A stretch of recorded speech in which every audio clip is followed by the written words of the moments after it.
Episode 157 red carpet. कुछ ही दिनों में music in the valley festival का दिन आ गया। पहले तो फेस्टिवल में ओपनिंग सेरेमनी और ऑडिशन रखे गए थे। स्टूडियो में एंटर होने से पहले सारे सिंगर और प्रोड्यूसर्स को रेड कार्पेट पर वॉक करते हुए अंदर जाना था।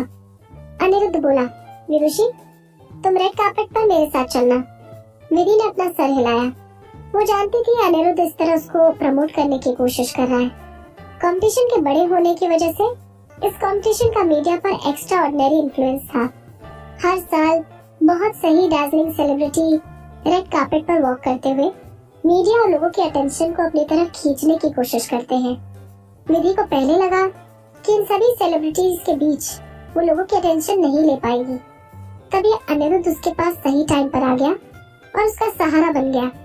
वो एंटरटेनमेंट इंडस्ट्री के टॉप प्रोड्यूसर्स में से एक था और उसके साथ कोलैबोरेशन करना बड़े बड़े लोगों के लिए मुश्किल था। अनिरुद्ध इतने सालों से इनवाइटेड होने के बावजूद भी पहली बार music in the valley festival में पार्टिसिपेट कर रहा था। इतने सालों से लोग अनिरुद्ध के पार्टिसिपेशन का वेट कर रहे थे। अनिरुद्ध ने इसी रीजन का फायदा उठाते हुए विधि को न्यूज में हेडलाइन दिलवाने की कोशिश की। मेघना उसकी हरकतों को देखकर बोली, इसे ही तो सच्चा प्यार कहते हैं। अनिरुद्ध ने मेघना की बात का जवाब ताना मारते हुए दिया, मेरी टांग खींचना बंद करो मेघना। विदुषी पहले से ही रिलेशनशिप में है और आप अच्छी तरह जानती हो विदुषी जिसके साथ रिलेशनशिप में है वो आदमी कितना सेल्फिश है और छोटी सी बात का बतंगड़ बनाने में जरा भी देर नहीं करेगा। अगर गलती से भी वो आदमी जेलस हो गया तो मुझे विदुषी के प्रोड्यूसर की पोस्ट से हटा देगा। फिर मैं इतनी अच्छी सिंगर के साथ कैसे काम कर पाऊंगा। वेवी डांस एंटरटेनमेंट के कुछ इम्पोर्टेंट लोगों को विदुषी के रिलेशनशिप के बारे में सब कुछ पता था। आफ्टर ऑल वो सब विदुषी और उसके बॉयफ्रेंड से फ्रीक्वेंटली मिलते रहते थे।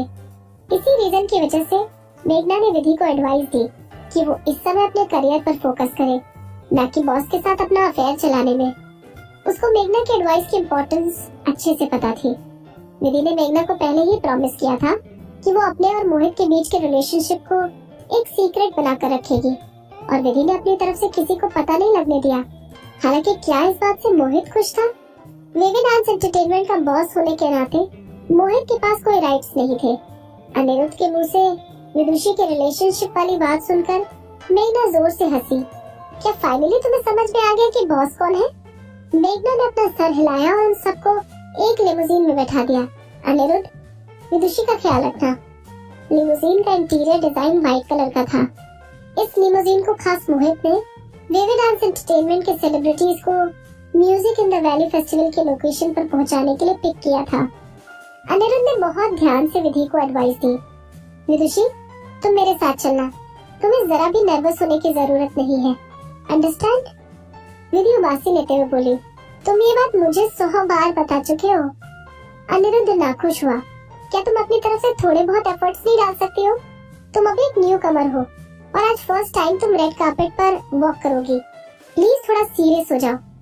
अनिरुद्ध को इतनी रिक्वेस्ट करते देख विधि उसकी बात से अग्री करने लगी। हालांकि असलियत में वो जरा भी नर्वस नहीं थी। उसके हिसाब से रेड कार्पेट कोई बड़ी चीज नहीं थी। लोगों ने जबरदस्ती रेड कार्पेट को बहुत बड़ी डील बना रखा था। विधि के लिए रेड कार्पेट पर चलना अपने घर पर घूमने के बराबर था। अगर पुरानी जिंदगी की बात की जाए तो विधि ने इतनी बार रेड कार्पेट पर वॉक की थी जितनी बार अनिरुद्ध ने कभी रेड कार्पेट इवेंट देखा भी ना हो। विधि बिना कुछ बोले गाड़ी में चुपचाप बैठी रही। उनकी लिमोजीन धीरे धीरे रेड कार्पेट के बिल्कुल सामने रुक गई। एक लेडी जो कि रेड कार्पेट पर सेलिब्रिटीज का वेलकम कर रही थी, उसने उनकी लिमोजीन का दरवाजा खोला। सबसे पहले गाड़ी में से अनिरुद्ध बाहर निकला और उसके पीछे विधि।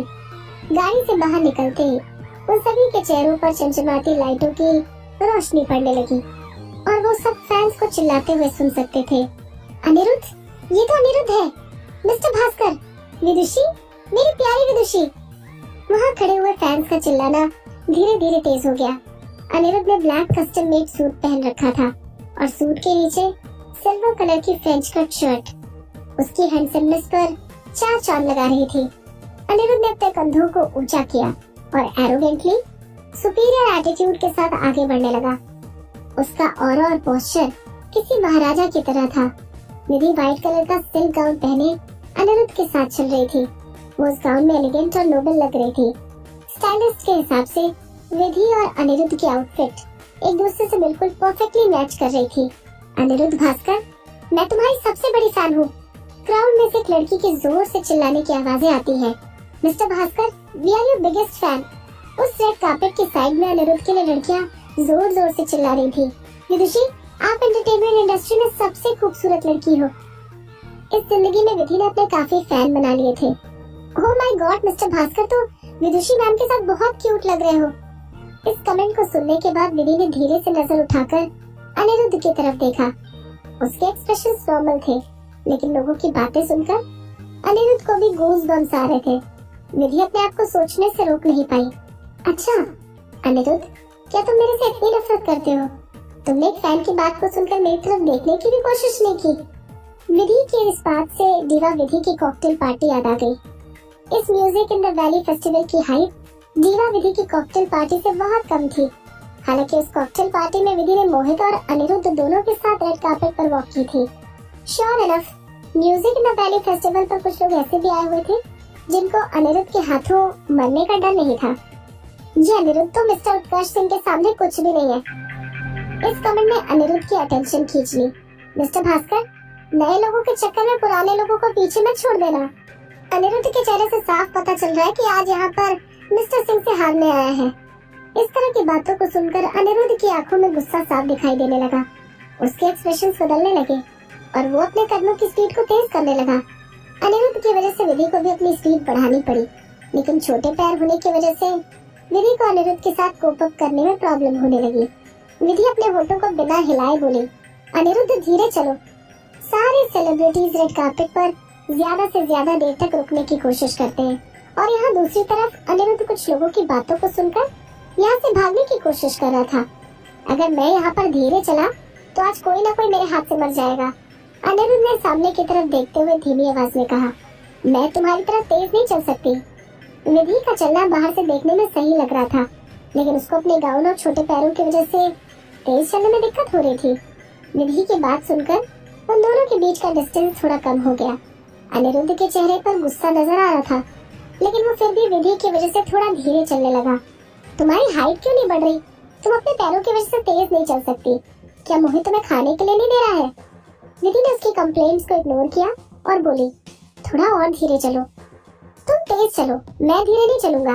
अनिरुद्ध ने जवाब दिया। विधि ने अपने दांत चबाए। क्या तुम अपनी घड़ी के बारे में भूल गए? जब अनिरुद्ध ने इस म्यूजिक फेस्टिवल में पार्टिसिपेट करने का सोचा तो एक फेमस ज्वेलर ने अनिरुद्ध को स्पॉन्सरशिप डील ऑफर की।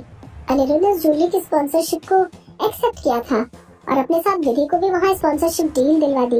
अनिरुद्ध ने शॉप के टैग की प्लैटिनम घड़ी अपनी कलाई पर बांधी हुई थी, जबकि विधि ने ज्वेलर के नेम टैग का नेकलेस और एक घड़ी पहन रखी थी। हालांकि ऐसा लग रहा था जैसे कि विधि को अनिरुद्ध से ज्यादा स्पॉन्सरशिप का ध्यान था। विधि को अच्छे से स्पॉन्सरशिप डील का एग्रीमेंट याद था। उसको तकरीबन 5 मिनट तक रेड कार्पेट पर रुकना था और उस ज्वेलर प्रोडक्ट की फोटोज क्लिक करवानी थी। विधि की बात सुनते ही एज एक्सपेक्टेड अनिरुद्ध के कदम धीरे हो गए। विधि तुरंत समझ गई कि अनिरुद्ध जरूर स्पॉन्सरशिप के बारे में भूल गया था। वो सॉन्ग बनाने के टाइम में बहुत ज्यादा प्रोफेशनल था, लेकिन दूसरे कामों को संभालने में बिल्कुल जीरो। हमें रेड कार्पेट पर कितना टाइम हो गया? अनिरुद्ध ने विधि से बोर होते हुए पूछा। अभी हमें 1 मिनट 30 सेकंड हुए हैं। विधि ने अनिरुद्ध की बात का जवाब तुरंत दिया। पुरानी जिंदगी में बहुत बार रेड कार्पेट पर चलने की वजह से इस बार जब विधि ने रेड कार्पेट पर ध्यान रखा तो उसे रेड कार्पेट पर चलने का तरीका खुद ब खुद आ गया। भले ही अब चाहे विधि अपनी आंखें बंद कर ले, उसे अब रेड कार्पेट पर टाइम का, लोकेशन का, फोटोज के एंगल का पूरा अंदाजा हो चुका था। ये सब कुछ विधि के अंदर पहले से ही था। वहीं दूसरी तरफ अनिरुद्ध बात पर भरोसा नहीं करता है। क्या सच में हमें रेड कार्पेट पर आए हुए सिर्फ 1 ही मिनट हुए हैं? मेरे हिसाब से तो हमें कम से कम 3 से 4 मिनट हो गए। नहीं, हमें अभी 1 मिनट 30 सेकंड हुए हैं। अब तुम मेरे पीछे आओ और जैसा मैं बोलूंगी वैसा करो। पहले 4 कदम आगे बढ़ाओ और कुछ पलों के लिए रुक जाओ। ओके, अपनी बॉडी को 30 डिग्री एंगल पर घुमाओ। और हाँ, ध्यान रखना तुम्हारी घड़ी कैमरे के सामने आनी चाहिए। हाँ, बिल्कुल ऐसे ही। अब अपने हाथ नीचे करो और सेम चीज अपनी दूसरी साइड से करो। विधि ने अनिरुद्ध को रेड कार्पेट पर चलते हुए इंस्ट्रक्ट किया। अनिरुद्ध ने बड़े ध्यान से विधि के इंस्ट्रक्शंस को फॉलो किया और एकदम से बोला, तुम मुझे क्यों बता रही हो? ऐसा नहीं है कि मुझे रेड कार्पेट पर चलना नहीं आता।